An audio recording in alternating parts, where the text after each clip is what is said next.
কি কৰি আছ? এনেই ৰৈ আছো এইখিনিতে। মা তই এটা সিদ্ধান্ত ল'ব লাগিব। আৰু কি সিদ্ধান্ত ল'ব লাগে? তই যে আকৌ বিয়াত বহিব লাগিব। ঐ তই কি কথা কৈছ এইবিলাক? মই আকৌ বিয়াত বহিব লাগিব? মই ঠিক কথাই কৈছো, তই আকৌ বিয়াত বহিব লাগিব। নহয় নহয়, তই এইবিলাক কথা নকবি। এইটো বয়সত মই আকৌ বিয়াত বহা কথা শুনিলে মানুহে হাঁহিব, গম পাইছ? এই মানুহে মোক থোৱাব মুখত। এইবিলাক কথা নকবি। মা মানুহৰ কথা এইবিলাক বাদ দেচোন, তই কেনেকে থাক সেইটো চিন্তা কৰ। হ'ব, একো নাই, মই এনেকেইতো আছো, একো নহয় নহয় মোৰ। সেইটো কথা নহয় নহয়, তই ঘৰখনৰ অকলে থাক আৰু ময়ো আঁতৰত থাকো। তই নহলে কি জীৱনটো কেনেকে কটাবি কচোন? একো নহয় একো নহয়, মই এনেকেই এই ওচৰৰ পাজৰৰ মানুহে চবেই চাই চিতি থাকে। মই এনেকেই থাকো নহয়, এনেকেই যাব। এইবিলাক কথা তই নকবি, মানুহে হাঁহি মোক একেবাৰে কিবা কৰিব আৰু, গম পাইছ? নহয় মা, ওচৰ চুবুৰীয়া যিমানেই থাক, নিজৰ জীৱন সংগী লাগেই, নিজৰ জীৱনৰ এজন লগৰী লাগেই। সেইকাৰণে মই ভাবিছো তই বিয়াত বহিবই লাগিব। নহয় দীপালী, নহয়, বিয়াত তই বহিবই লাগিব কৈছো, বহিবই লাগিব। মই একো কথাই নুশুনো। এইবিলাক কথা নকবি ৰচোন, মোক এইবিলাক কথা নকবি। এইটো বয়সত তই কি কথা কবলৈ আহিছ বাৰু কচোন? মই বিয়াত নবহো বুলি কৈছো নহয়, নবহো। আৰু এইবিলাক কথা দুনাই মুখেৰে নোলাবি। তই যেতিয়ালৈকে বিয়াত নবহ মই লাগিয়ে থাকিম। তই বিয়াত বহিবই লাগিব কৈছো নহয়, বহিবই লাগিব। নহয়, তই এইবিলাক কথা নকবি, মই নুশুনো আৰু এইবিলাক কথা। মই বিয়াত নবহো। মা দেউতা তই বুজি পাছো ন? এতিয়া তই কথাটো বুজি নাপাও কিয়? এইটো বয়সত যদি মই এতিয়া বিয়া পাতো, সেই গাঁৱৰ মানুহে মোক কব কিয়? কি কব? সেইটোতো কথা হয়েই, কিন্তু চাচোন এতিয়া তই অকলে আছ। গাঁৱৰ মানুহ বাৰু তোৰ লগত আছেনে বাৰু কচোন? তই যে অকলে আছে, মাতলে বোললেকেতো কোনোবা এটা লাগে লগত। এতিয়া তই মোৰ লগতো নেযাও, এই ঘৰখনত তই কেনেকে থাক মইতো চাই থাকিব নোৱাৰো দেচোন। হেৰৌ মই আছো, খাই বহি মই ধুনীয়াকে আছো। তই চিন্তা কৰিব নালাগে, মই এনেকেই পাৰিম। তই মোৰ বিয়াৰ কথা নকবি আৰু। নাপায় নহয় এতিয়া সেই বুঢ়া বয়সত মই কাইলৈ পঢ়িলে মৰিম।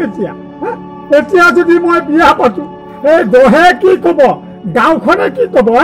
বুজি নাপাও কিয়? তই দহৰ কথা চিন্তা কৰি তই নিজৰ কথাটো এবাৰ চিন্তা নকৰ কিয়? এই ৰন্ধা বঢ়া কেইটা কৰিবলৈকেতো মানুহ এজনী লাগে। এই কাম কৰা মানুহ আনি দিম বুলি কৈছো, তই বদনামৰ ভয়ত কাম কৰা মানুহ নাৰাখ। সেইবিলাক কেলে? সেইবিলাক মোক নালাগে নহয়। মোক লাগে মই অকলে নিজে ৰান্ধি বাঢ়ি খাব পৰা হৈ আছো। মই পাৰিম, মই বিয়া নাপাতো। তই কেইদিন ৰান্ধি বাঢ়ি খাব পৰা হৈ থাকিবি বাৰু কচোন? পাৰিম। নহলে মোৰ লগতে বল, ওলা। মই নাযাওঁ, মই ইয়াতে ভাল, মই ইয়াতে থাকিম। সেয়া গাঁওখনো এৰিবলে মন নাই। তই কথাটো দেউতা বুজি পা, বিয়াখন পাতিব লাগে তোৰ সংগী এজনীহে হব। তই দহৰ কথাটো চিন্তা কৰিছ, নিজৰ কথাটো এবাৰ কিয় চিন্তা নকৰ?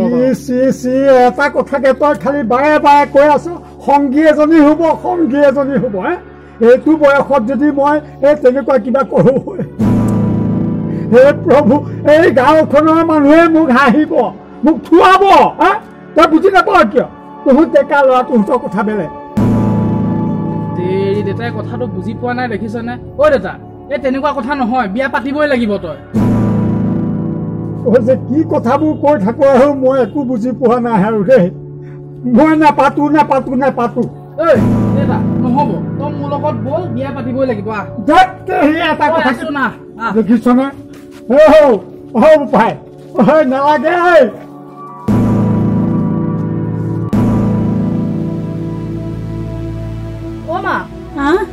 তই কথাটো বুজিবলৈ চেষ্টা নকৰ কিয়?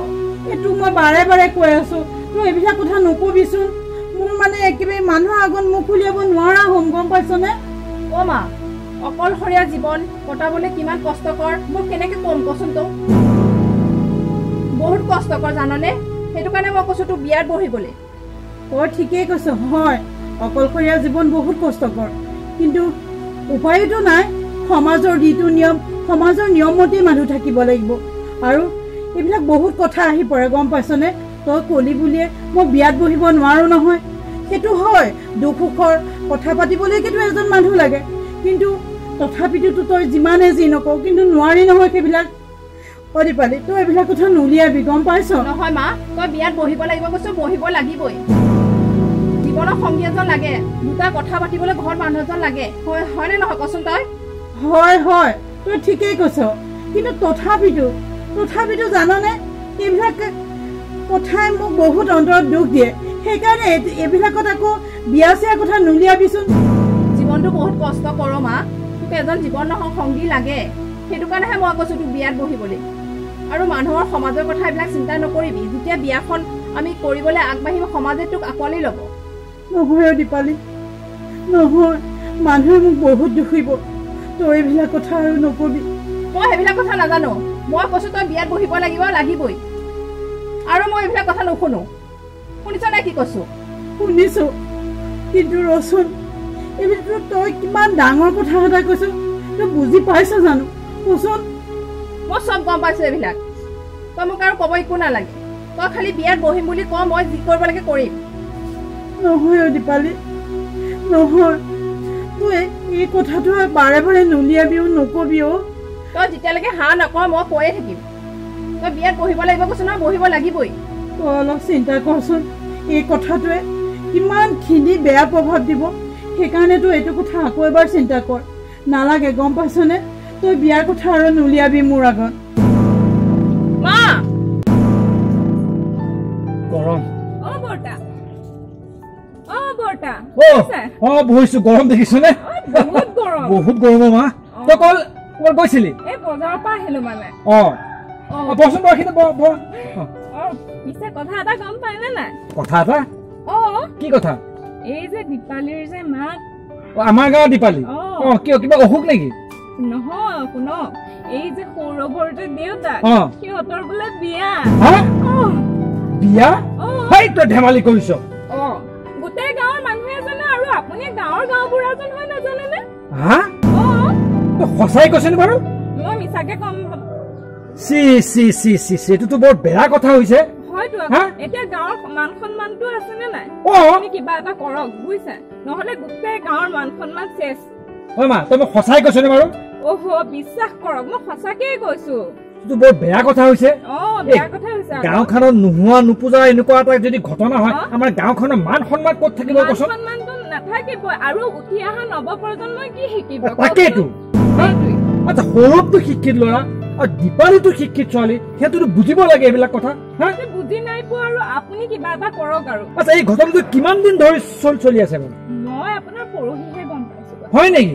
আচ্ছা, মই গাঁওবুঢ়াটো হয়, খুদ গাঁওবুঢ়াটো হয়, মই নাজানো? মোৰ আৰু এই কথাবিলাক ৰাখিছে, এইটো বৰ বেয়া কথা হ'ব। মানুহেতো হাঁহিব, ওচৰ চুবুৰীয়া গাঁৱৰ মানুহে। আজিতো মই আপোনাক নাপালে কথাখিনি আপুনি আৰু গম নাপালে। তাকেতো, মই এতিয়া উলনি গেৰেকি মাজৰ ভৰি লতাই মাৰি লতা বৰ ঘূৰি পৰা মানুহ, সেই মানুহখিনি যদি সোধে মোক কি ক'ব বাৰু কচোন? গাঁওবুঢ়া হৈ আপোনাৰ মান সন্মান যাব, সেইকাৰণে আপুনি সোনকালে কিবা এটা কৰক। তাকে নিশ্চয় কিবা এটা কৰিব লাগিব, ইয়াৰ উচিত ব্যৱস্থা কৰিব লাগিব। এই বিয়া কেতিয়াও হ'বলৈ নিদিব। তোমালোক নতুন প্ৰজন্ম মোৰ লগত থাকিব লাগিব আৰু মোক সহায় কৰিব লাগিব। এইখন বিয়া কেতিয়াও হ'ব নোৱাৰে। ঠিক আছে, মই এতিয়া তালৈ যাওঁ, তালৈ গৈ ইয়াৰ এটা কিবা ব্যৱস্থা লওঁ, বুজিছে নাই? আহিছো। লগাই দিলো নহয়, এতিয়াই ভাল লাগিব।